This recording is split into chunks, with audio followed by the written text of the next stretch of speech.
जी भट्टी साहब, हर बोली दी अपनी थां, हर बोली दी अपनी थां, पर पहला हक है ओदा जिहड़ी बोले मेरी मां। गुजारिश है जो असीं पंजाबी की गल करने तो असीं इस धरती की गल करने, असीं अपने मां प्यो नूं इज्जत देण दी गल करने, असीं अपने रिश्तियां नूं नेड़े आउण दी गल करने। हुण दादी नूं बड़ा प्यार आ रहा पोतरे ते उहदे नाल लाडियां भी करदी है ते उहनूं ओहदी समझ नहीं आ रही ते ओहनूं नहीं पता। ये जिहड़ा विच खप्पा पै जांदा है, ये जिहड़ा विच फर्क आ जांदा है, ये असल विच धरती नाल इस मिट्टी नाल जिहड़ा तुहाडा रिश्ता है ओहनूं ये कमजोर पिया करदा है। इस गल नूं तुसीं बुनियाद नूं समझो कि पंजाबी क्यों जरूरी होंदी है।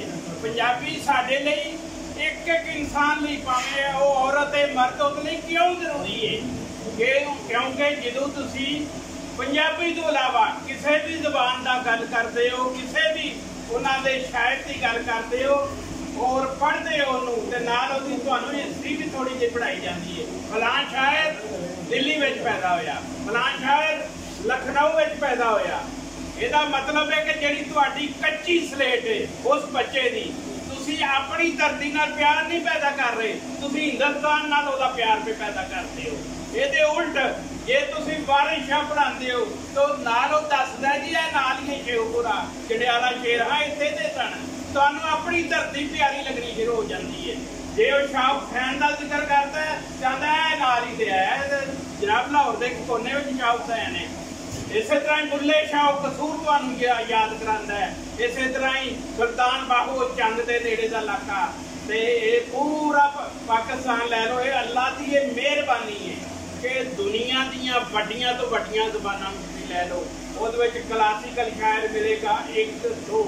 साडी पंजाबी ज़बान उत्ते कुदरत की कोई मेहरबानी है, 2 दर्जन तो वध नहीं शायर। इन्हां नूं असीं अपने क्लासिकल सूफी शोयरा का नाम देने।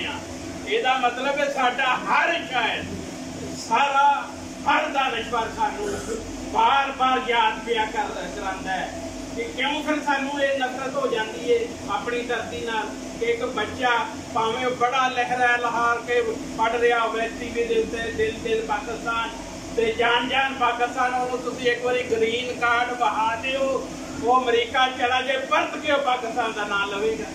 इसलिए कि असां जोड़िया ही नहीं उस धरती नाल, असीं ओहदा प्यार ही नहीं पैदा किया इस धरती के साथ। ये बड़ा ही बुनियादी एक काम है। मैं मियाँ जफर मकबूल क्योंकि साडे साथी रहे ने, असीं इन्हां नूं DCSIR विच अपनी खिदमत अंजाम दिंदे भी देखे है और फिर जो इन्हां दे नाल पी कट्टी गई कि अगलियां जिहड़ा ना वो सोच लिया सी कि इहनूं PhD की डिग्री दे देनी, यानी अगले तथ करी बैठे सन कि नहीं इहनूं डॉक्टर बनना। लेकिन इंसान अपनी मेहनत करता है ना, वो ना अल्लाह के उत्ते सुते है। और अज साडे सामने एक डॉक्टर भी और एक बेहतरीन अपनी तंजीम का प्रोफेसर भी, फिर एक ऐसे खानदान का चश्मा चिराग जिहड़ा पिछलियां 3-4-5 पीढ़ियां तो पंजाबी ज़बानों अदब की बड़े भरवें अंदाज नाल खिदमत पिया करता है। 60 तो ज्यादा तो इन्हां दी अपनी किताबां इन्हां दी भरपूरता। मैं ये बड़ी वड्डी हस्ती है जनाब मुदस्सिर इकबाल भट्ट साहब, असीं किया सी इस तरह इजाज़त हसन साहब, साडे अपना इशानुल्लाह ताहिर साहब, डॉक्टर वीर साहब, प्रोफेसर यूब साहब और भी सारे वीर, बाबा जड़ा बैठा बोलियां लिखने वाला सदीक हैरत कमाल की बोली लेता है। ते असीं जिन्ने भी शायर अदीब तो हट के भी पंजाबी का कोई भी साडे विरसे का किरदार है ना, असीं उहनूं भुल्लण नहीं देना। और तुहाडे लई बड़ी ही हैरानी की गल होवेगी कि इंसान एक जिहड़ा बैठा है 1 महीने में 6 प्रोग्राम ही कीते ने, 7 भी कीते ने और 8 भी कीते ने, हर हफ्ते में 2-2 प्रोग्राम। इसलिए भरपूर तालियां मुदस्सिर इकबाल भट्ट और सुलेखा अखबार वास्ते जिहड़ा पंजाबियों का एक निशान बन गया है। ते असीं गल नहीं जिवें भट्टी साहब आप वड्डा पंजाबी घट करते हैं, सारियां नूं बुला लेंदे ने और उन्हां दीयां सुणदे ने और सारियां नूं हौसला भी दवांदे ने और सियासी बैकग्राउंड बनाउण दी गल करदे ने। सारियां गल्लां बिल्कुल सच ने और जेड़े जिदे विच जो सलाहियत है, मैं कहना वो नज़म गज़ल शायरी जो भी लिखता, कहानी लिखता, किताब छापता है, इस तरह मियाँ की तरह हर एक काम भी करता है पब्लिशिंग का, वो भी सारे जरूरी ने। फिर आरफ जो है बंदा जवेद साहब जिन्हें बाहर जाके भी अपनी माँ बोली को नहीं भुलिया, एक बार खड़े हो जवेद आरफ का इन्हों ने भरपूर सारियां। फिर साडा अकबर अली गाजी साहब, उठो जी अकबर अली गाजी साहब, इंसान ने इस तरह एक कॉन्फ्रेंस की, क्योंकि मैं क्या है सारे वीरों कि असी पैसे लाया नहीं करना। जे किसी के घर में जगह, किसी के वेड़े में बालकनी में छत से जगह, असी वो पैसे अपन किताबा छप के अपन किताबा उत्ते लाइए, अपनी तहरीक को मजबूत करिए, वो एक असी अमली रूप दिता है। असी अगर गवर्नमेंट ने नहीं छापे तो असी पंजाबी का कायदा छाप दिता है और मुफ्त पूरी दुनिया के चैलेंज किसान के हाथ लिखे उस पते से जे ना आवे पंजाबी का कायदा तो सोच लेना। इस तरह ही पहली, दूजी, चौथी, पंजवीं तक किताबा भी मुफ्त वंड रहे हैं। इत्थे ही नहीं, बाहर भी अगर कोई पाकिस्तान तो बाहर भी असी जो डाउनलोड करा देने उत्थे अपना प्रिंट लै लो। बड़ा ही जरूरी है पंजाबी जुबान को पढ़ाना। अगर इस तहरीक ने अपनी शक्ल इख्तियार करनी शुरू कर दी है, पंजाबी दे और ਜਿਹੜੇ ਸਾਡੇ ਪ੍ਰਾਇਮਰੀ ਤੇ ਹਾਈ ਸਕੂਲ ਨੇ ਉਹਨਾਂ ਵਿੱਚ ਵੀ ਸਰਕਾਰ ਨੇ ਪੰਜਾਬੀ ਦੇ ਟੀਚਰ ਰੱਖਣਾ ਸ਼ੁਰੂ ਕਰ ਦਿੱਤੇ ਨੇ।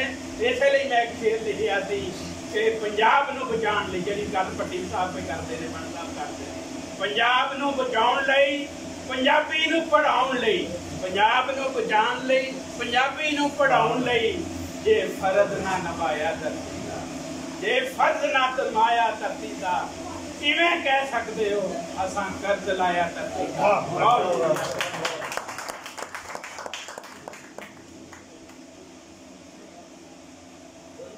मौला शाह की तरफों अवार्ड ने पंजाबी जिन्होंने पंजाबी की शुरुआत पर अंजाम दित्तियां ने, ये बहुत वधिया सिलसिला है। देख रहे हो तुसी शीशे की एक चीज बनी हुई है, जो भी यदी कीमत है, यदी कीमत की है उस बंदे का नॉमिनेशन नॉमिनेशन करने कि उन्होंने असीं दसने कि भाई तुहानूं मान लिया गया, तुहानूं तस्लीम कर लिया गया। तो ये इस गल की तरफ इशारा होता है कि बाकी लोग भी खिदमत पर अंजाम देन। ये एक एजाज है कि जिहड़ा तुसीं अपनी अलमारी खिड़की सजाते हो कि जी यह तुहाडी खिदमत का इतराफ है। बाकी जैनुअन चीज़ है, दोस्त कहते हैं फेसबुक से बहस हुई थी कि जी ये तलकात वेख के नाम नहीं होंगे, खिदमत वेख के होंगे। असल मैं अक्सर दोस्तों को कह मैं कोई अवार्ड की लोड़ ना दिया, मैं तुमको ऐलान कर दिया कोई अवार्ड की लोड़ नहीं, साडा अवार्ड पंजाबी है वगैरह सारे अवार्ड बैठे, ठीक है ना। तो गल है कि जे पंजाबी मुनज़म हो गया, पंजाब मुनज़म हो गया, गज़ल लिखो, शेर लिखो, नज़म लिखो, नसर लिखो, मगर एक चीज़ जरूर है कि जागदिया लिखो, सुतिया ना लिखो। ये जागदिया लिखो, जाग वो ही है कि तुहानूं पता होना चाहिए कि पंजाबी कितने बोली जा रही है, पंजाब की है, पंजाब की है। चौधरी साहब तो बटाई ने पंजाबी च लिखा, संचल सरमस्त ने पंजाबी च लिखा। इसका मतलब की है कि पंजाबी सखर भी बोली जा रही है, पन्नू आकर बोली जा रही है, इवन लाड़काना बोली जा रही है। पंजाबी जमा सूबे की जुबान है, आजाद कश्मीर की सब तो वड्डी 98% आबादी बोलती है। इतनी है शौर हर कॉन्फ्रेंस में मेरी कोशिश होती है कि जरूर दिता जाए, क्योंकि अक्सर लोगों को पता नहीं होता वो लहजा जुबान का आखते हैं, जिसका गाय साहब फरमाया। तो इसलिए जाग जाओ, जाग के पंजाबी के काम करो और रोज करो, 24 घंटे काम करो। 24 घंटे काम करो तो मराद है नहीं सड़कों से लिखने का मकसद है, घर बैठा भी हो सकता है। जिससे आपको मन साहब कह रहे थे कि पैसा लाने की बाकी लोड़ नहीं, जो घर मौजूद हो उत्ते ही काम शुरू कर दो, तो काम शुरू हो जाएगा। इब्राहिम लिंकन कितने बैठा जी, चौंटियां बैठा जी, चौंटियां चुट के अमरीका का सदर बनया, गुलामी का खात्मा किया। इसका मतलब विल चाहिए, विल पावर। जो विल पावर आ गई, कुत्ते राजी आ गई, तो कामयाब होगे, जरूर कामयाब होगे, मगर अंदरों उठनी चाहिए। एक नुकते की गल उठती है, फड़ नुकता छोड़ हिसाबा छड़ दुध गोर हिसाबा गल ऐसे घर में चुकती है, एक नुकते बदलती। ठीक है ना जी, अभी अवार्ड की तकरीब शुरू करने हैं। तो सब तो पहला मैं एक मेहमान को बुलावांगा जिन्हों के हथों से अवार्ड पावांगे। तो सब तो पहला मैं भट्ट साहब की गुजारिश करांगा कुछ इनाम तुहाडे हथों फिर बाकी करवाना जनाब।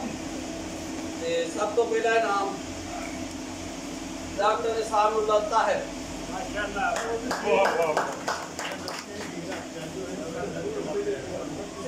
जनाब आप अच्छा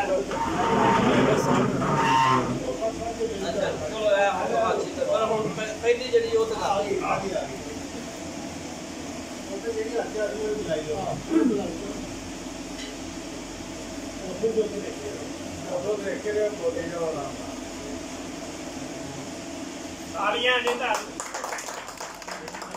बहुत बढ़िया जी, बहुत बढ़िया जी। हूँ अगला अवार्ड है जी शौकत मुगल साहब। शौकत मुगल साहब चीख बनी पुकार, चीख बनी पुकार। शौकत साहब आए ने? शौकत साहब ने भरपूर ताड़ियां। लाजवाब मुबारक